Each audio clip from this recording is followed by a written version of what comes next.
Hey guys, welcome back to Football Ninja Podcast. I'm your host Amit. Joining me today is Karthik again. Hey Karthik, how are you? Hey Amit, what's up? What's going on? Let's start with talking about Spurs versus City, Karthik. Spurs winning it, not an handsome win. It's just a Jose Mourinho win. Your take on it? How did you feel? This game was the first game after Pep Guardiola signed a new 2-year contract. Also, Jose Mourinho completing almost 1 year of his reign in Spurs. How was the game for you? Like you said, it was a typical Mourinho when you defend, and then you just attack and you just counter attack, and that's what he did. He set up his team well, Jose Mourinho. He knew he had to defend for the majority of the part. I think they had not much of the ball, but like Jose said, he can keep the ball. I'll take the 3 points after that when he was asked, and so I sort of think that he's now sort of enjoying his time in Spurs, especially this season. I think it's all coming together for him. But yeah, like he's I think he's always won a trophy in his second season at any club. Yeah. Right. So hopefully Spurs is that wait for a trophy might end, but we'll have to wait and see. It's too early to say anything about that. But in terms of City, I think they did not have a bad game. To be honest, they just especially after that handball that was disallowed in the first half, I think they sort of lost it. They tried to shoot a lot of balls from outside the box to the goal, and it just wasn't working out. That combination wasn't working out. I think they were probably missing somebody like Aguero that experienced that experience. But yeah, they I think Spurs did do well to win that game. And if you see both the managers here, it was basically a tussle between two tactics or two totally different types of tactics. Where Jose Mourinho, I think, was more prepared in terms of the players that he have and how he would utilize them. And also Karthik, since he took over, Spurs have won 62 points in Premier League, just behind City and Liverpool. That probably shows his confidence in this team is building. And since he got in, I think when he got in, Spurs was at 14th position. And now last week, when they ended the last week, it was on first position. After a long time, I think we've seen Spurs at that position. Totally different side, Karthik. And let's talk about the what's happening with Pep Guardiola, Karthik. What do you think? Is the reign getting over, or especially after this 2-year contract? Obviously, he's gonna be there for 2 more years. But do you think? I'm not sure on that. Yeah. But he might still get fit. But then you see, this is probably one of his worst starts to any season as a manager. Probably, I'm not sure about his record in Barcelona. This is Man City have scored only 10 goals in the last 7 league games this season, and this is the fewest tally at this stage since 2010-11. Yeah, I mean they have what? They have 12 points. I think that is after 2008, 2009. This is one of the worst starts to the season.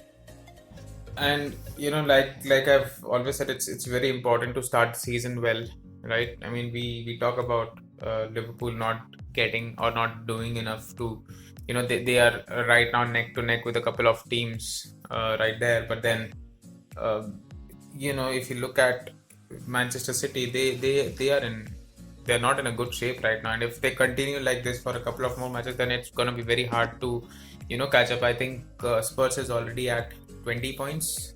Yeah, and let's talk about the amazing tactics used by Jose Mourinho, getting Giovanni Lo Celso at the second half, and he coming in just scoring in 35 seconds. That was a masterstroke by him. Yeah, and then if you look at Kane, he is working so well in that number 10 role. I think he's become more hardworking. He's a very a street type player. He can play anywhere. He doesn't care that if he's a striker, he'll still go back, defend the ball. He's not scared to play those long balls up front, and we are seeing how well it's working out for Spurs right now. So. And to be specifically talking about Kane, Karthik, I think he has the highest assists in the Premier League currently. Yeah. And that doesn't mean he's not scoring. He has scored only 7 goals. I think he's number 5 on in that tally of most goals scored. I want to just also talk about what do you think about Pep Guardiola as a manager right now? Do you see a lot of deficiencies in his tactics or his idea of there's no plan B, right? Either you get into a mindset into a game and you consistently do that. If that is not working out, What do you think is missing in that, in his Arsenal right now? I think it's to be honest, if you look at his Champions League games, they are very different. They are doing well. They have not lost a single game in the group stages this season. There is definitely something not working out. I mean, I know there are a couple of injuries, but every team has that, right? So he has, and he probably has one of the best backups in the Premier League right now, and it still doesn't seem to work out. I think there is.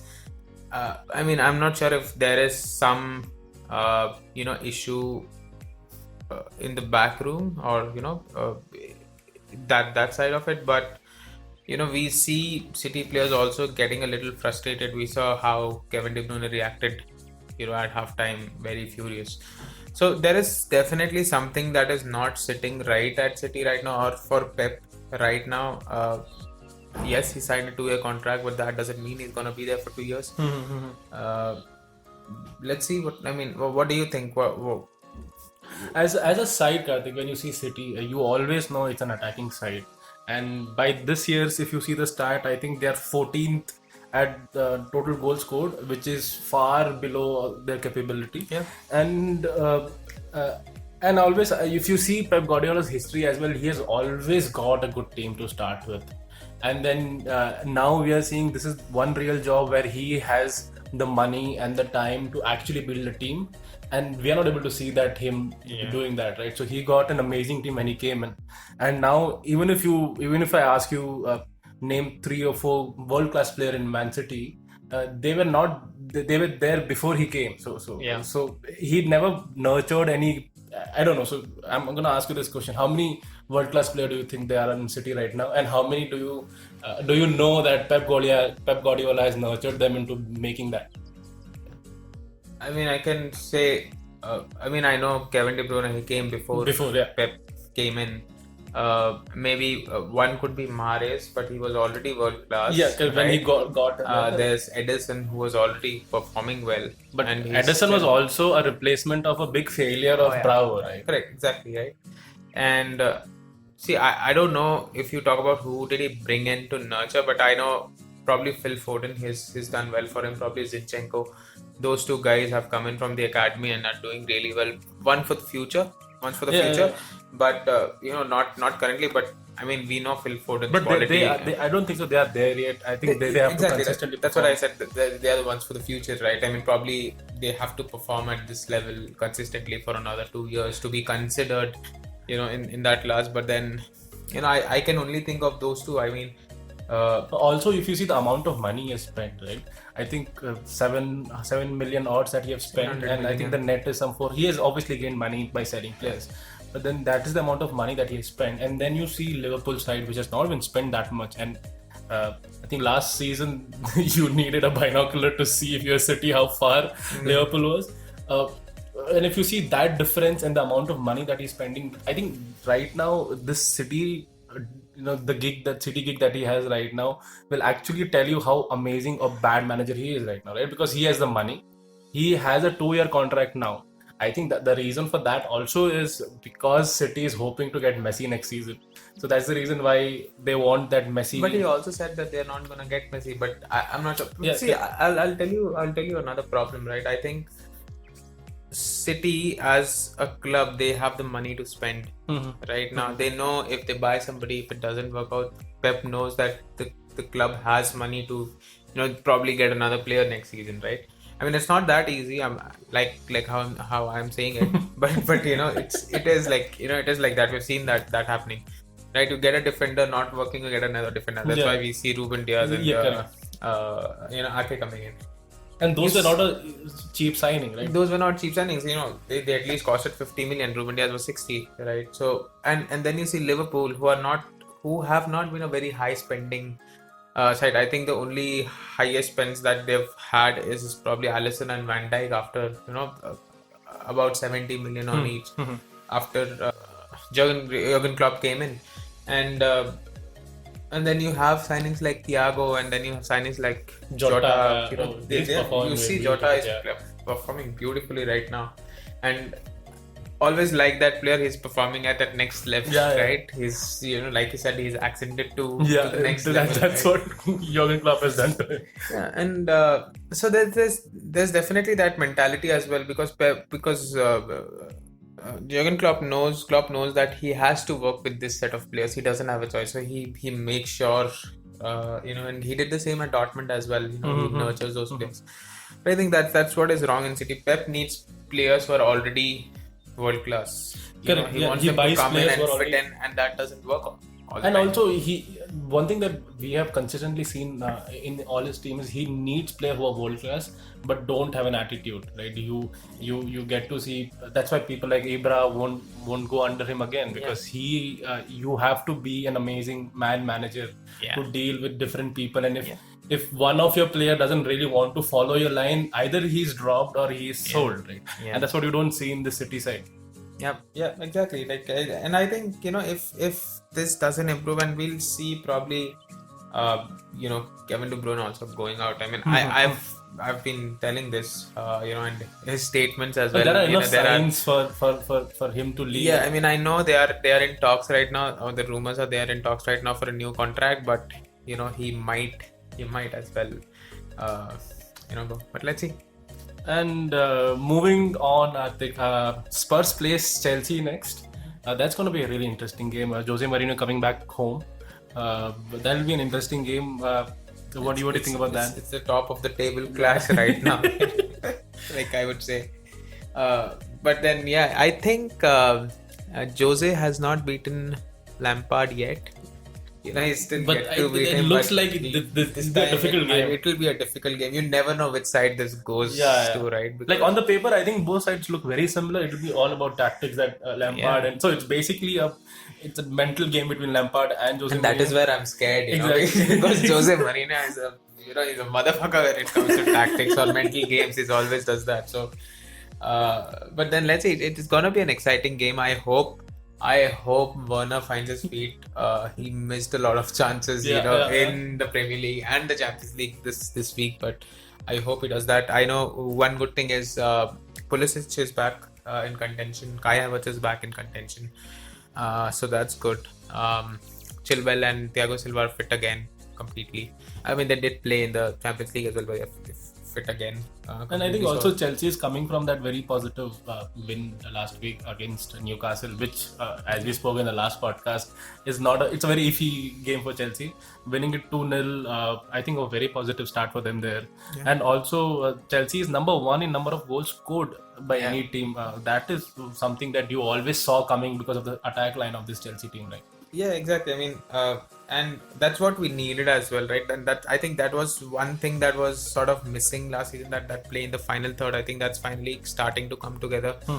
And I know it will only improve going forward. So hopefully more goals. We'll see some more goals, but I'm just looking forward for this match tomorrow. I mean, I know it's either gonna be, I think it's gonna be a high scoring game. I know whenever I say that, the games are never high scoring, but I hope to see some entertainment. That's what I want. And one more thing, Karthik, in this, do you see a resurgence of Kante coming in? I think he has the highest number of interception now in Premier League by 26. Do you think he is coming back in form now, which we didn't see a lot last season? I think and I think he's also playing in a in sort of that defensive role again, back, because you have people like Kai Havertz and Mason Mount to support him, and if he plays, he has been the best in that defensive midfield role, which he wasn't been playing really. And then if Jorginho is not playing, because Jorginho usually plays there, right? So if Jorginho is not playing, he gets to play there, and he's the best there. Right now, I would say he's one of the best, if not the best.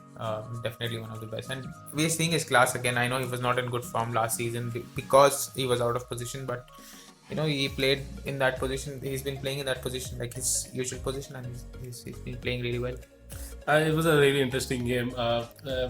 Anything about what are your final thoughts about, or give me a scoreline, Spurs versus City? I'm gonna go 3-2 to Chelsea. Yeah, because I know Harry Kane is gonna score a goal. He's a sucker for London derbies. He's definitely gonna score. So I'm gonna go. And Son, he haunts us all the time. So I'm gonna go 3-2. I think we should. Chelsea. We haven't spoken much about Son though. I think one of the best founds. He was always there, but then now you see him in a totally different role, like how Harry Kane is. I think he scored 9 goals now, just below Calvert-Lewin. And he's very underrated. I mean, people don't talk about him enough, probably because he's not an English guy or a French guy. You know that's always there. But don't you think so? He's utilizing that underrated thing for him, where the goal that he scored was just brilliant. Like the placement of the ball was just next level, and how now I think Son and Kane are just two big problems that Chelsea defense have to see. Moving to the next game, Karthik, I wanted to see this game, one of the best games, not one, but then yes, that was there. Aston Villa versus Brighton. Oh yeah. A lot of drama happening in this game. A penalty disallowed. The person that you will think least to get a red card got a red card. Lamptey getting a red card out of nowhere. They had two yellows in the same game. How was the game? How did you feel about it? I think that was the most entertaining game of the week. Yeah. You know, I did not get bored for a single second watching that game. It was so, there was attack all the time, and it was so great. Unfortunately, Aston Villa lost the match. Yeah. You know, but I think Brighton did play well. I think Lamptey was good. Solly March was amazing. You know, they did play really well. They defended well against Aston Villa. I think one bad news for Aston Villa is Barkley got injured. Yeah, he got injured really early. Yeah, early on. So he couldn't play. So I think that also sort of affected them, because I think that Barkley and Grealish partnership was working really well for them. But like I said, most entertaining game of the week. And let's talk about the penalty that was disallowed. Do you think that was a correct decision taken by the referee? I would disagree. I think that was a penalty, but you know, we like everybody says right now, they're not sure what VAR is anymore. Yeah, or what the rules of VAR are anymore. So no, when there was initially when I saw it on the real time, I thought there was a penalty, but then I think referee saw it talking about how there was a touch on the ball before there was a touch on the player. So that's the reason why it was disallowed. But isn't that a foul if it is anywhere outside the penalty area? It is a foul. Right? Yeah. You would then why is that not a foul? And if it's a foul, it's a penalty, right? So I think the whole world is asking this question, not just you and me. yeah, I mean, we can keep that discussion for another time about VAR. But then anyway, let's move on. But I the entire scenario where Lamptey got a red card, when that free kick turned out to be this free kick where then they got a penalty, and then Lamptey's standing there watching what the hell is happening, and then after like in 5 minutes it got disallowed. So that entire 5 to 10 minutes was such entertaining. Like, you could see emotions running while Aston Villa thinking they just got a penalty, so at least they have a chance of getting one point out of the game, which then was disallowed. It was really interesting, this game. Aston Villa, by the way, going to West Ham and playing against them. West Ham versus Aston Villa, Karthik. Your predictions on this? I think Aston Villa are going to bounce back from this loss.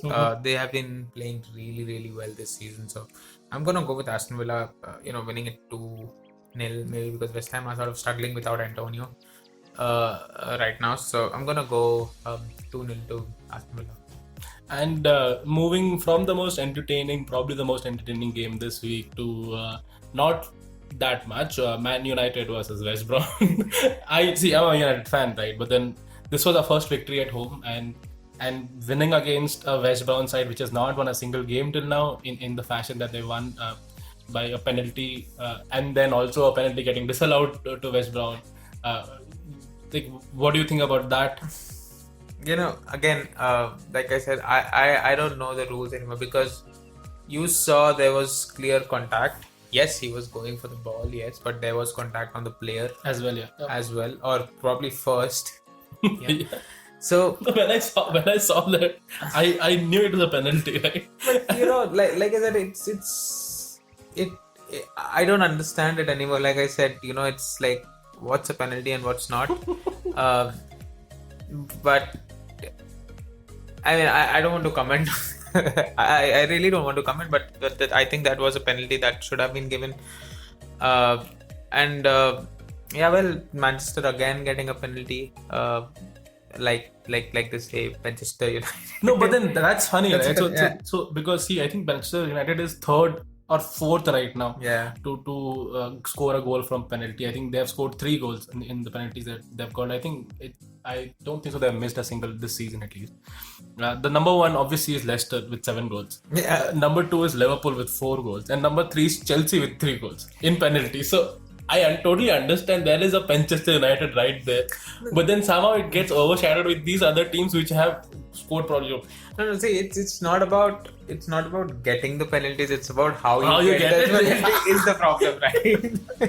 So sometimes you see things are so obvious and you don't get a penalty for that. But then when you just focus on the stats, I still feel that the amount of penalties that United has got and the amount of penalties that other teams have got, it's injustice, and I don't think so. It's the right way of looking at United, Yeah. just by scoring penalties, which is obviously different from. We don't say the same thing for Liverpool. I think they have scored more goals in penalties and Chelsea obviously has scored the same amount of penalties. I think missed one though, right? Jorginho missed. Jorginho missed one penalty against Liverpool. Yeah. So now United goes on to play Southampton, Karthik. And just to be in United thing, they had an amazing victory against Istanbul Bakşehir, whatever the name is. A 4-1 victory there. Bruno scoring that beautiful goal. Giving his hat-trick penalty to Rashford. And not feeling good about it. Yeah. His reaction said it all. Do you think that morale picks up Man United to go against Southampton now? Or one more thing that you have seen is that they always had a good form in Champions League, though, right? Yeah. But it's just that they were not able to convert that into Premier League. So how do you think they'll play against Southampton now? It's difficult because even now United hasn't been very consistent. Like we were talking last time, right? You don't know which United are gonna turn up for the game. So that's my only worry. And Southampton has been playing well. I think one good news for United is Danny Ings is not available right now. He might be though. But I think he's gonna be out. So that's probably the only good news. But even without him, they are playing well. Jay Adams picking up the slack from him. So it's gonna be a difficult game for sure. It's not gonna be easy as as any other game. But let's hope what we saw on during the weekday in the Champions League. We hope to see the same United again. And just talking about a couple of players now from Man United, Karthik. I think Bruno has been that find for them after a long time. One of the best transfers that they had. Has the highest number of key passes in Premier League right now. I think scored 6 goals, 3 by penalties, and the kind of chances that he creates, the kind of the way he gets other players involved in the game. What do you think about him? It's just been a revelation of a player for United. Yeah, and I think he also inspires other players around him, right? He has that, if I'm being honest, I think he has that, I wanna say aura. like Ronaldo had. So he has that about him, and I think he's been involved in 35 goals this season. In 36 games for United. If I'm getting that not correctly, this season, then total. In total, right? In total, and that's amazing, and that's almost every game that he's been involved, and I think he's the only one who's been that. He's that inspiration in that United team right now who picks up other players as well to make sure that they are on a high, to be honest. And he's just been good. I think if Fernandes wasn't there, I think United would have been struggling, to be very honest. Yeah. So, and I think because of him, other players around him, like I said, are also playing well. We see there's a lot of we've seen a lot of improvement in Rashford this season. And again, he's not talked about enough for his game. But then I think he's improved a lot because of Bruno. He's more free now. He's free to run. He makes those amazing runs. Martial is a problem, which I think he is. I think in this game as well, he just missed a sitter, which was I don't think so. a striker, somebody by that striker ability should miss, and I seriously feel that we either have to take a decision on him, like we have to look for a better striker than Martial. I feel that he is not good at holding the ball, not good at scoring right now, which he's supposed to do. And missing out easy chances. Imagine if that penalty would have been given, so we would have just had 1 point. And that too after Martial missing a sitter like that. And I think Cavani might help that. He's a prolific goal scorer. He's an amazing finisher of the ball, and I hope Martial would learn something from him. And coming back to Bruno, I think also now that you have a good defensive midfield, there's Mattis, there's Fred who's been playing well this season. Pogba, I don't know, there's something wrong. We'll talk about that, but then I think Bruno also has that flexibility to just move around that midfield wherever he's on the wing. He's playing as a striker sometimes, so he that flexibility also allows him to be to be to get involved with goals and really well. Yeah, and as you said, Pogba. So let's talk about him now. I don't think so. He was featured in both the two games for Champions League as well, and this game against Brighton. Against West Brom as well. Do you think this is a result of his statement that he made? And see, here we're just talking about the current scenario, and we'll also then focus on him as a player. What we saw in Juventus, what we saw him at least in the first season against in Man United. He was probably the player that we wanted, and then obviously the second and third season he did not perform as well. Then he got injured last season. Then coming back, he was playing pretty good with Bruno. Yeah, so all the things put together as a package, how do you see him as a player, and then where he is currently, and do you think he'll be able to make that kind of comeback in United scene? Like I also said, I think 2 weeks back, he's not in his correct mindset, if I can say that, to play at that club. I know he's had a lot of negativity around. He feels there is a lot of negativity around him, and in a way, I'm happy that there are no fans at the moment, because if it goes wrong with the fans and they start to boo him and all those things, right? And that has happened in the past. That creates that more negative feeling. But I know there is something that's not correct with Pogba and Ole right now. There is some drift around, and especially making that statement. There's definitely something, and and then you make that statement. You got excluded from the last 2 games, not even making the bench. You're not injured, so I don't know. He will probably he's not in Ole's plans, maybe. Because he's already got Van de Beek who can play, probably not as good as defensively as Pogba. But and you gotta get some new defensive midfielder, and you'll probably go in for somebody next season. But I think it's time up, and I've also seen rumors, and obviously because of when a player goes through this phase, you'll always see rumors around, and I sort of read Juventus wants him back, or he might go to Real Madrid, but they might not have the money because they're planning to get Mbappe, and if you get Mbappe, that's all. You cannot spend anymore. Right? Your transfer is sealed. So yeah, I mean, let's see what happens, but whatever is going on is not the best for him right now. And as I told you, right, so when we saw him in Juventus, and also not just there, like if you see him in the French team as well, you see him. I don't think so. He's a player who wants a lot of responsibility, but in United he has to have that, because it's a very weak midfield, if you see, right. And the reason why we play Fred and McTominay, or Fred and Matic together, is because these people are incomplete without each other. They are not a complete defensive midfield. Fred is not, obviously he's not. Matic is old, and McTominay and Matic, you always see those combinations working together.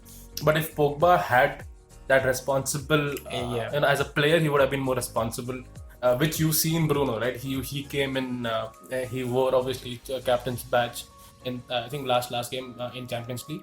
But that is because he's basically putting his aura, as you said, his positivity to the team. He wants that goal.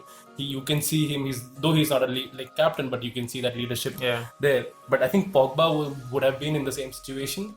and was in the same situation, I think, in the last 2-3 years, which he did not wanted to take, which you see, and then you realize that wherever he has played, so in Juventus as well, he had an amazing, responsible guy right next to him in Vidal, where he would be the one who would take care of the ball coming in. He was an awesome defender, defensive midfielder. And the same thing you can see in France team as well, right? But in United, where he could have taken that leadership role, at least in the midfield, you don't see that happening. Yeah, I think he wants that freedom, to be honest. No, like in France, he has Kante, he has Tolisso, he has there's a dearth of midfielders in France. I don't want to go there, but I think he wants that freedom which he probably had at United initially. You know, and then the burden of the price tag, the burden of getting that responsibility, I think probably was too much. But I mean, to be honest, I think his time is up in United. Yeah, and if this, like, I think this would also haunt him regardlessly where he goes, right? Because now he's not getting any younger. Yeah. So once you get older, you have to make sure that you take responsibility of the role that you're taking. I think, as you said, in United also, he had an amazing backup in Herrera. Herrera was that guy who would complete him, so he can go attack and create those chances. And if he's lacking in those 1 or 2 chances in defense, Herrera would be that guy to make sure to cover up his loose ends. But now there is, like, basically everybody's looking up to Pogba, which is not his. I don't think so. That's not his forte. Where he want to be that fringe player to either run away, to give a pass, or to create an opportunity, and then take his own time to come back to defend. So that's how he is, right? And that's what he did in Juventus as well, which we all loved so much. And then you figure out the reason he could do that is because he had somebody in Vidal there, or somebody in French team, as you named, right? Kante and a lot of other midfielders there. But the same thing if you see in United right now, you understand that somehow the entire scenario wants him to take that leadership role, which he doesn't want to take, and that's why he gives like statements like it's a fresh, it's probably a fresh thing to come to, because there he's much more laid off. He can do what he wants to do, and he can create those chances, and then he can come on the goal sheet as well, either an assist or scoring a goal, which you can't do here. So and if you see him, even if he goes to Juventus and with the same attitude, probably now he's much more older player when he left Juventus. So they were okay with him at that age to do what he did. But now going back to Juventus, there'll be a lot for him. They'll be asking, there'll be young players coming in, which he would have to then be that vital role, not the fringe player anymore. So let's see how does he do that. I hope he learns that well and stays in United. That's the best case scenario, but you know about football. The best case scenario hardly happens. Okay, I think so. They're playing against Southampton. Again, as I told you, your predictions. I'm gonna go 2-1 to United.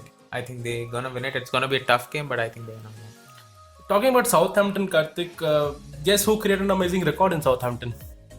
I don't know. Walcott? Oh, Any yeah. idea? Scoring consecutively for 16 seasons. Yeah. Oh my god, that is a hell of a record. I mean, I didn't think he was that old, to be honest. He doesn't look old, and I didn't realize that he has been playing for 16 seasons now, to be very honest. So when I found out about that record, the first thing I was thinking is that who has come closer. So then you think about all the legends, and they are not even like they're 15 or 14, and then you understand how. So it's not about how good he is, but then he's just good enough to score a goal in each of the season. Each of the season. Probably he'll be playing too because of Danny Ings, if we still don't know about him. So and also United is really good away this season. They've performed amazingly at away. So it's an away game. I hope 2-1. I think it's a very fair prediction. I feel. Moving to the next game. This was an amazing game. Fulham versus Everton. Fulham losing 2-3, but the game turned around in the 70th minute, Karthik. Oh, that was an amazing game. Dominic Calvert-Lewin obviously now scored 10 goals, highest in the stat. There was a penalty missed by Fulham again, and this time by a new player. Talk about it. What was your review about it, and how did you feel about the game? It was an exciting game for sure, and I cannot believe that they missed a penalty again. Yeah, I think this is what. I think Fulham now have missed 5 of their last 8 penalties, and the last 3 are consecutive. So, and all 3 different players. So I think Mitrovic missed the first one. There was Lookman, and then this was the third one that they missed again. And this was not even close.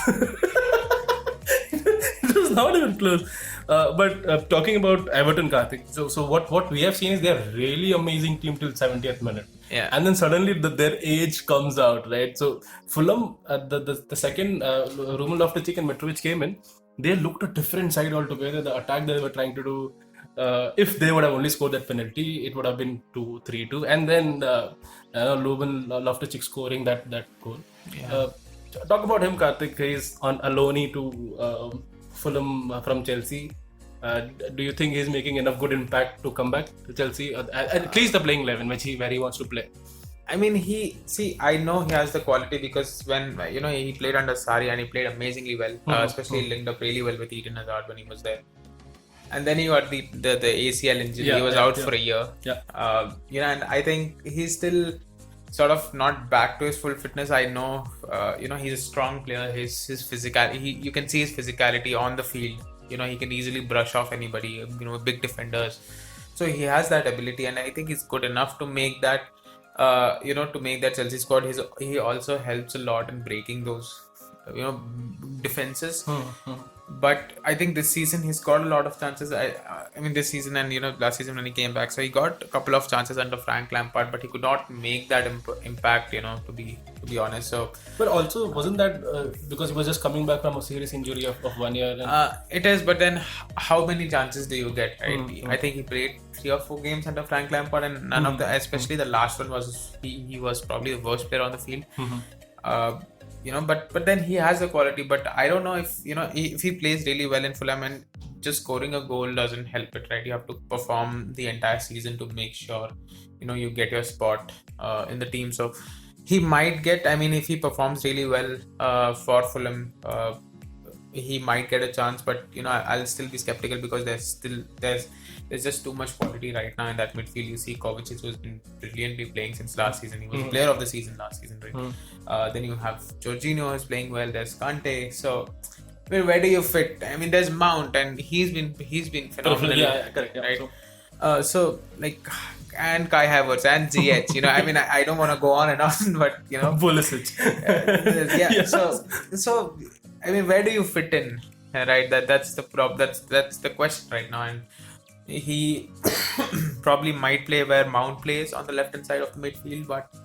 No, I think one thing that Chelsea did really well with Ruben Loftus-Cheek was sending him to Fulham, where he can actually play in the position that he wants to play in, and in the Premier League as well. Correct. So what he's doing right now, and probably then he has a good chance to then make so if he wants to play in that position, how well he has played in Fulham, he can just show it to his manager. So you either make it or break it, right? And that's up to you now. How do you? I think, and also I don't think so. Chelsea will feel bad that he has done well and get him back. Yeah, I don't think so. I think as a manager, if you have so many options, it's somewhere good for you as well. You have to make a choice, right? Yeah. You cannot have everything. Yeah. So I think, but hard luck to Fulham, I think. I think this season they could have at least drawn 2 games. Yeah. Including this. And hard luck to them. But Everton, I think now one thing that we have realized about Everton is after 70th minute, they show their age. And they are playing against Leeds next game. Leeds is going to come at them till 90th minute. It's going to be a difficult game for them. Yeah, definitely. I mean, Leeds, they are just, they just want to attack, and how they move, the entire team moves forward, the entire team comes back, right? And it's going to be difficult. I mean, if Everton doesn't have the control of the game, probably till the 50th minute, it's going to be difficult for them to, because Bielsa is not a, he is one of the best managers right now in the Premier League. And I think also nominated for the best managers of the league. He's one of the best managers in the Premier League, and you cannot just go around him. I really want to see the stats of Everton scoring after 70th minute. How many goals have they scored? I think the total goals Everton has scored is 19 in this season. And I want to just figure out, I don't know how, but I want to just figure out how many goals have they scored in the second half, or at least post 70th minute, because the the entire tempo goes down. Yeah. After a point of time, you just felt that it was not Fulham that was attacking. Everton, it was like a Man City or Liverpool attack where they all what Everton was doing was just to clear the ball randomly. They had no idea where the ball is also going. It was basically Fred defense. Just shoot it wherever you feel like shooting it. And somehow I think kudos to Fulham to make this an exciting fixture, which I thought it won't be, but then it was a really exciting game to watch. Talking about Leeds, Karthik, Leeds played against Arsenal. Oh, what a bad game that was for Arsenal at least. Leeds, it was a 0-0 draw, but Leeds had 25 shots with 4 on target. And I think especially after Pepe got a red card, Yeah. I think they were. But regardless of that, let's also talk about Aubameyang, right? He was the Golden Boot, or one of the contenders for Golden Boot last season.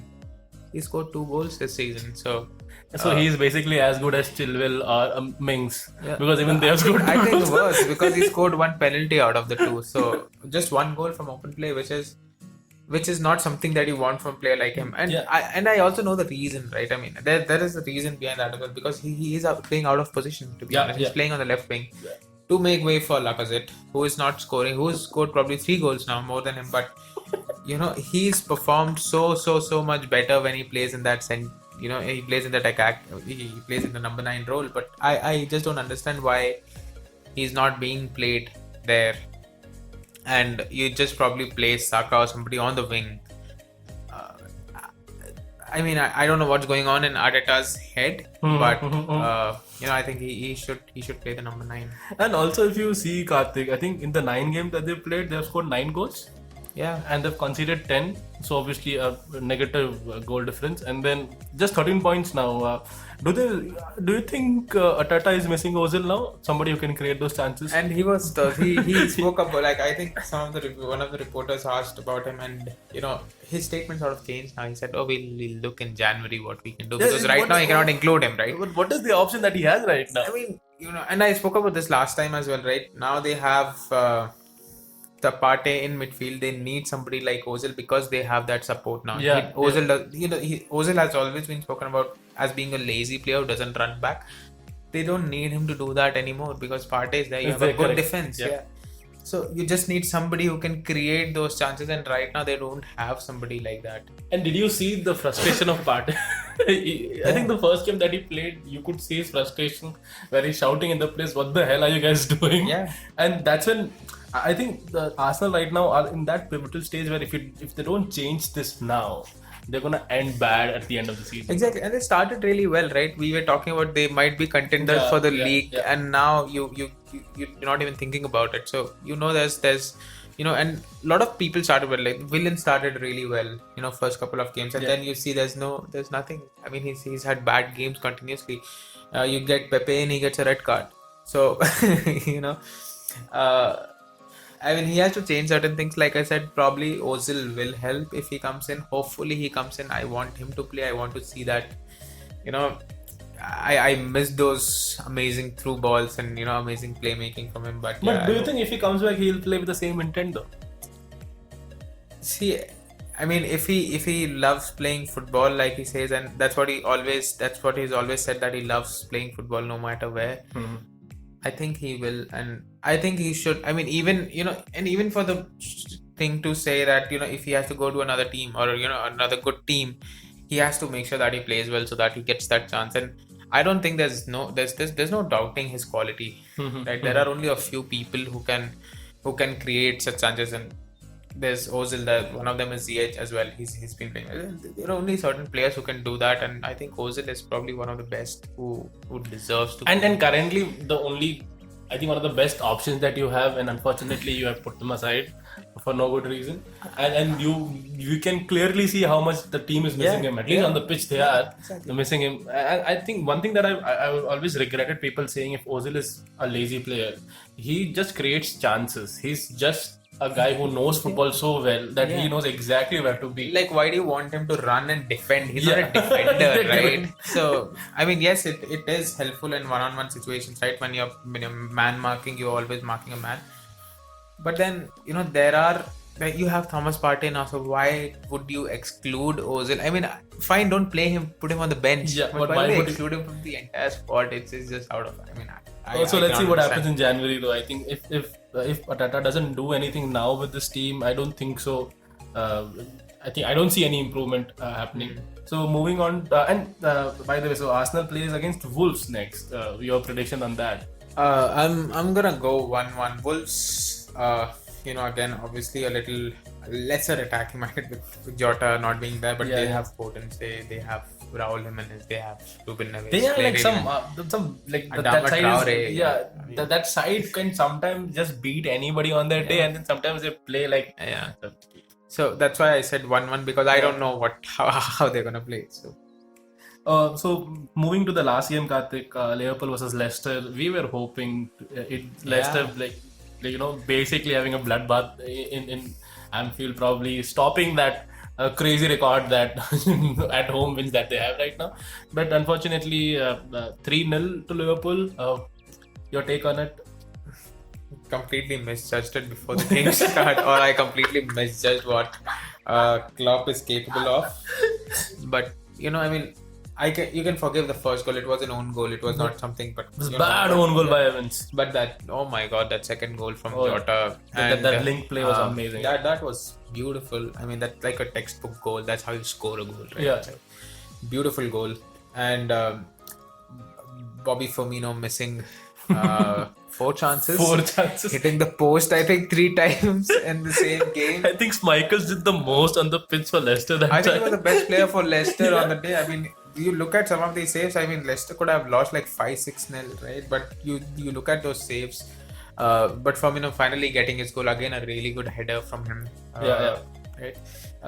So he just outclassed Brendan Rodgers, I guess. No, but then do you feel that what I really felt was that after 1-0, Leicester was on 1-0, and that was thanks to the own goal.